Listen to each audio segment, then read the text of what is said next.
പച്ചമരുന്ന് തോട്ടമാണ് ഇവിടെ ഉള്ള ഇളയ ഇൻഷാല്ലാഹുത്താല അവർ ഏത് നോയുണ്ടോ അത് നീയത്ത് പറഞ്ഞിട്ട് കഴിച്ചാൽ ഇൻഷാല്ലാഹുത്താല പോപ്പ തങ്ങള് അല്ലാട്ടെയും റസൂൽ എടുത്തുകൊണ്ട് ഞാൻ പറഞ്ഞിട്ട് அந்த കാര്യത്തെ ഓർമ്മിച്ച് ഷിഫാത്ത തരാം.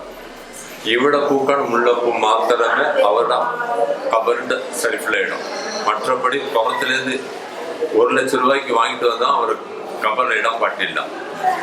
അത് മറ്റു യാത്രികർക്ക് വരக்கூடிய യാത്രികർക്ക് അത് തവിർക്കും നേർച്ചയായിട്ട്.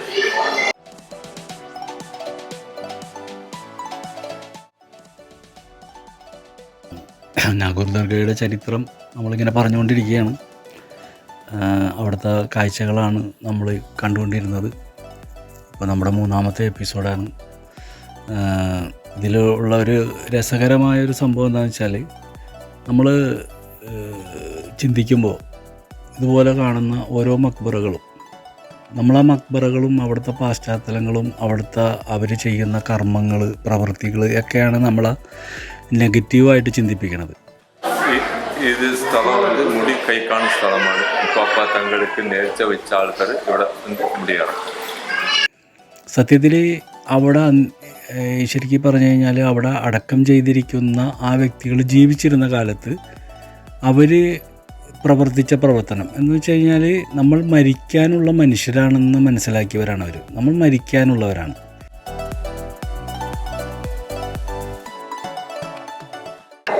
ഇതിന് കൊമ്പുള്ള തേങ്ങയാണ്. ഇതെന്ന് അത് പുറത്തുള്ള ഗസ്തിക്കായാണ്.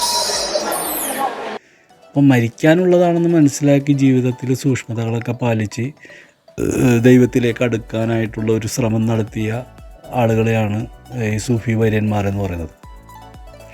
സത്യത്തിൽ അവരെല്ലാവരും അവരുടെ സൂക്ഷ്മതകൾ പാലിച്ച് നന്മ ചെയ്ത് അവർ ജീവിച്ചു മരിച്ചു. പക്ഷേ നമ്മളിത്തരം ദർഗകളിലേക്കും അതുപോലെയുള്ള സ്ഥലങ്ങളിലേക്ക് ചെല്ലുമ്പോൾ കാണുന്ന കാഴ്ചകൾ നമ്മൾ നെഗറ്റീവായിട്ട് ചിന്തിക്കും. എന്താണെന്ന് വെച്ച് കഴിഞ്ഞാൽ ആ ആചാരങ്ങൾ അവിടെ കാണിക്കുന്ന ഓരോ ആചാരങ്ങളും സത്യത്തിൽ ഇവർ പഠിപ്പിച്ചു കൊടുത്തതൊന്നുമല്ല എന്നാണ് എൻ്റെ വിശ്വാസം.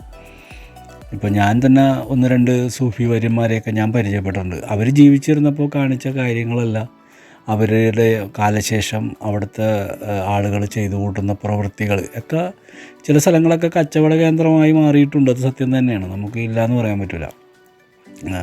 പക്ഷേ ഒരു വിശ്വാസിനെ സംബന്ധിച്ചിടത്തോളം അവിടുത്തെ കാഴ്ചകളല്ല, ഉൾക്കാഴ്ച, അതായത് അവിടെ അടക്കം ചെയ്തിരിക്കുന്ന വ്യക്തിയോടുള്ള സ്നേഹത്തോടു കൂടി പോകുന്നവർക്ക് അതിൻ്റെ ഫലം കാണാൻ പറ്റും. പക്ഷേ അവിടുത്തെ കാഴ്ച കണ്ടു പോണവർക്ക് ഒരിക്കലും ഫലം കിട്ടില്ല. കാരണം കാഴ്ച വ്യത്യസ്തമാണ്. അതായത് ഒരു ഓറഞ്ച് നമ്മൾ കടയിൽ ചെല്ലുമ്പോൾ അതിൻ്റെ തൊണ്ട് അതിൻ്റെ പുറമേയുള്ള കളറ് കണ്ടിട്ടാണ് നമ്മൾ വാങ്ങിക്കുന്നത്. പക്ഷെ അത് തൊലി പൊളിച്ചു കഴിഞ്ഞാലാണ് അതിൻ്റെ ഉള്ളിലെ അവസ്ഥ നമുക്കറിയാൻ പറ്റും. പുളിയുള്ളതാണോ മധുരമുള്ളതാണോ അല്ലെങ്കിൽ അത് ചീവുള്ളതാണോ എന്ന് അറിയുന്നത് ഉള്ളാണ്. എന്ന് പറഞ്ഞ പോലെ ഈ പുറമേ കാണുന്ന കാഴ്ച കണ്ട് വിലയിരുത്തിയാൽ നമുക്കൊന്നിനെയും അംഗീകരിക്കാൻ പറ്റില്ല. പുറത്തുള്ള വലിയ മിനാറ രാജ പ്രതാപ് സിംഗ് തഞ്ചൈ അവർ കട്ടി കൊടുത്തത്, അവർക്ക് നേർച്ചയ്ക്കാണ്ട് കട്ടി കൊടുത്തത്. നാഗൂർ ദർഗയിൽ വന്ന് അടക്കം ചെയ്ത ആ വ്യക്തി ആരായിരുന്നു എന്ന് അന്വേഷിച്ച് അദ്ദേഹത്തിൻ്റെ ജീവിതം എങ്ങനെയായിരുന്നു എന്ന് അറിഞ്ഞ് അങ്ങനെ ആ വ്യക്തിയെ സ്നേഹിക്കലാണ് യഥാർത്ഥമായ സത്യം. ആ വ്യക്തിയോടുള്ള സ്നേഹവും ബഹുമാനവുമാണ്, ആരാധനയല്ല, സ്നേഹവും ബഹുമാനവും. കാരണം ദൈവത്തിലേക്ക് ഒരു നന്മ കാണിച്ചു തന്ന വ്യക്തി എന്നുള്ള ആ റെസ്പെക്റ്റ് നമ്മൾ അവിടെ കൊടുക്കുമ്പോൾ ദൈവം നമ്മളെ റെസ്പെക്റ്റ് ചെയ്യുന്നു എന്നുള്ളതാണ് ഇതിൻ്റെ ഒരു ശരിയായ അവസ്ഥ എന്ന് പറയുന്നത്.